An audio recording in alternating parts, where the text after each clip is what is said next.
Taste the Daily.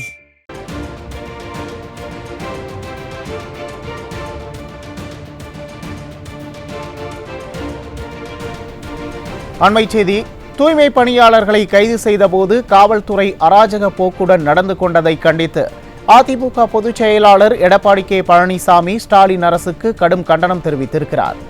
அதில், வணக்கம் திரு ஸ்டாலின் அவர்களே, ரிப்பன் மாளிகை வாசலில் நள்ளிரவில் அடக்குமுறையை ஏவி கொரோனாவின் போது கூட நம் குப்பைகளை நீக்கி சுத்தம் செய்த தூய்மை பணியாளர்களை அடித்து நொறுக்கி அங்கிருந்து அகற்றி பல்வேறு இடங்களில் சிறை வைத்துள்ளனர் உங்கள் ஏவல் துறை. யார் அவர்கள்? சமூக விரோதிகளா, குண்டர்களா, நக்சலைட்டுகளா? இல்லையே, ஏழை எளிய மக்கள் அன்றாடம் தூய்மை பணி செய்து சென்னை மாநகரை சுத்தமாக வைத்திருப்பவர்கள். நீங்கள் கொடுத்த வாக்குறுதியை நிறைவேற்றாமல் அதற்கு நேர்மாறாக செயல்பட்டதை கண்டித்து தூய்மை பணியாளர்கள் அறவழியில் போராடியது ஒரு தவறா என கேள்வி எழுப்பியிருக்கிறார். அவர்களோடு டீ, காஃபி அருந்திய போது போட்டோஷூட் எடுத்துக்கொண்டீர்களே, அப்போது மட்டும் இனித்தது, இப்போது நீங்கள் கொடுத்த வாக்குறுதியை கேட்கும் போது கசக்கிறதா எனவும் எதிர்க்கட்சி தலைவராக நீங்கள் இருந்தபோது எழுதிய கடிதங்களில் எந்த வழக்கு இருந்தாலும் இவர்கள் பணி நிரந்தரம் செய்யுங்கள் என்று நாடகமாடினீர்களே, நினைவில் இருக்கிறதா எனவும் வினவியுள்ளார்.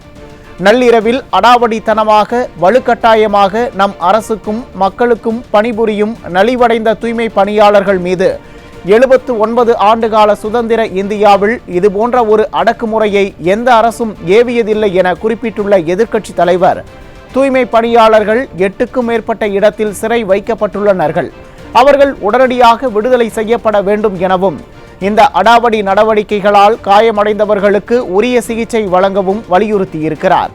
தூய்மை பணியாளர்களின் கண்ணீரை, வலியை, வேதனையை தமிழ்நாடே பார்த்து கலங்குகிறது என வேதனையை வெளிப்படுத்தியுள்ள புரட்சி தமிழர், அவர்கள் சிந்திய ஒவ்வொரு கண்ணீருக்கும் நீங்கள் பதில் சொல்லியே ஆக வேண்டும் எனவும், சொல்ல வேண்டிய காலம் அவ்வளவு தூரமில்லை எனவும், இன்னும் 8 மாதங்கள்தான் ஸ்டாலின் எனவும் குறிப்பிட்டிருக்கிறார்.